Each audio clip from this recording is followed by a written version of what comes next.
Bismillahirrahmanirrahim. Assalamualaikum warahmatullahi wabarakatuh.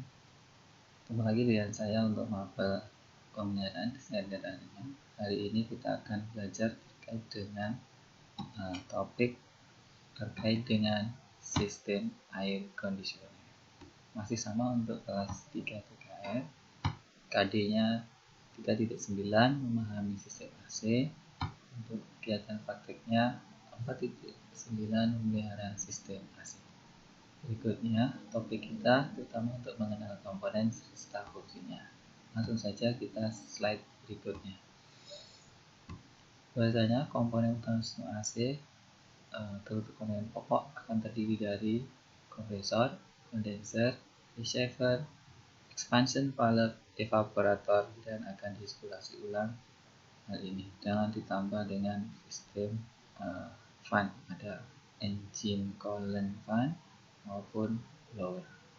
Berikutnya, komponen yang pertama ada kompresor.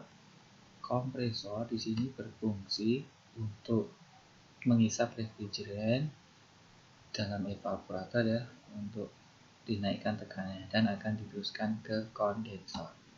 Berikutnya ada komponen kondensor.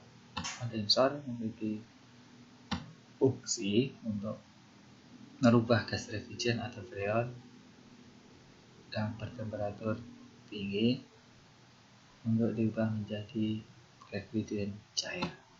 Setelah ini nanti akan dibantu proses pendinginan dengan yang namanya engine coolant fan atau extra fan atau motor fan condenser.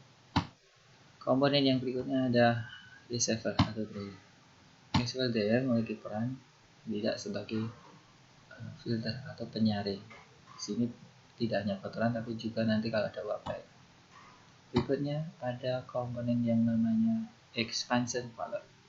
Expansion valve memiliki fungsi menurunkan temperatur dan tekanan refrigeran, sekaligus nanti mengatur banyaknya jumlah freon yang dialirkan dalam evaporator sesuai dengan kebutuhan. Ada lagi di sini untuk mengaturkan refrigeran cair dalam kisi-kisi evaporator.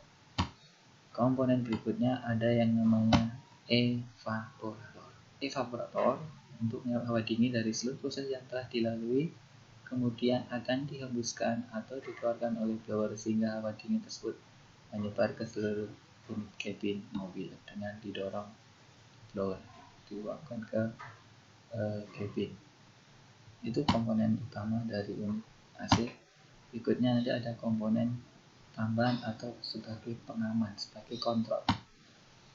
Pertama ada yang namanya pressure switch.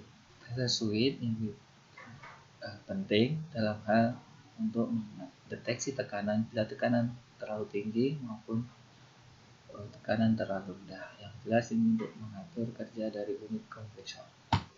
Berikutnya ada anti-thrusting device atau yang disebutnya EPR. Di sini mempunyai peran penting untuk menghindari efek dari pembekuan atau pendinginan. Tipe ada tipe thermistor yang mana dipasangkan di kisi atau fin evaporator.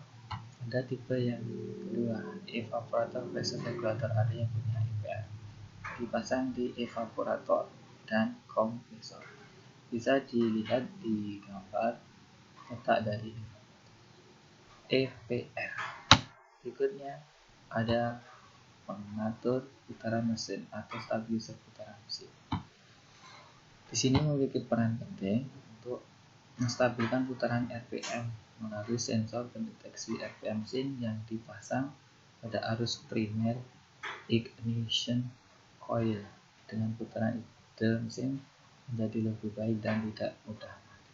Prinsipnya ini adalah ketika RPM mesin turun atau drop hingga mencapai batas minimum akan menghentikan kerja dari magnet fluid sehingga kompresor berhenti kerja dan RPM mesin akan kembali normal. Berikutnya ada yang namanya idle up. Nah, di sini idle up ada dua tipe, untuk mesin karburator maupun untuk mesin injeksi atau yang namanya VSV. Berfungsi untuk meningkatkan RPM mesin pada kondisi idle dan AC dalam keadaan hidup. Tanpa alat ini mesin akan menjadi sangat berat dan harus mengangkat beban kompresor sehingga mesin sering mati dan kenyamanan berkendara akan menjadi terganggu. Alat ini penggunaannya tergantung dari tipe dan jenis bahan bakar. Berikutnya ada yang namanya sistem pelindung tali penggerak kompresor. Letaknya ada di dekat kompresor. Alat ini tidak melindungi tali penggerak kompresor, yaitu saat kompresor mengalami kemacetan, bila ini terjadi, magnetic load dan VSD tetap akan off secara otomatis dan indikator lampu AC akan berkedip untuk memberitahukan kerusakan yang terjadi pada sistem ini. Berikutnya ada alat yang namanya mode ekonomi atau kontrol kompresor 2 tingkat. Untuk AC tipe ini dengan kompresor berputar pada beban penuh yang temperaturnya mencapai batas limit hingga terjadi pembekuan pada fin evaporator 3 derajat Celcius. Hal ini akan banyak menyerap tenaga mesin. Dengan alat ini dan diset pada switch ekonomi akan menghemat banyak pemakaian karena kompresor akan off pada temperatur 10 derajat Celcius dan pin bukan pada ini seperti pada keadaan normal. Berikutnya ada magnetic valve. Terletak ya dilihat di gambar magnetic valve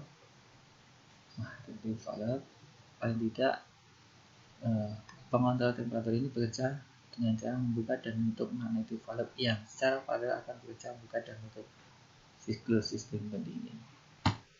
Oke, terima kasih atas perhatiannya. Dokumen ini kita ambil dari dokumen Step 1 atau dokumen dengan Step 1 Training Manual untuk anak SMK.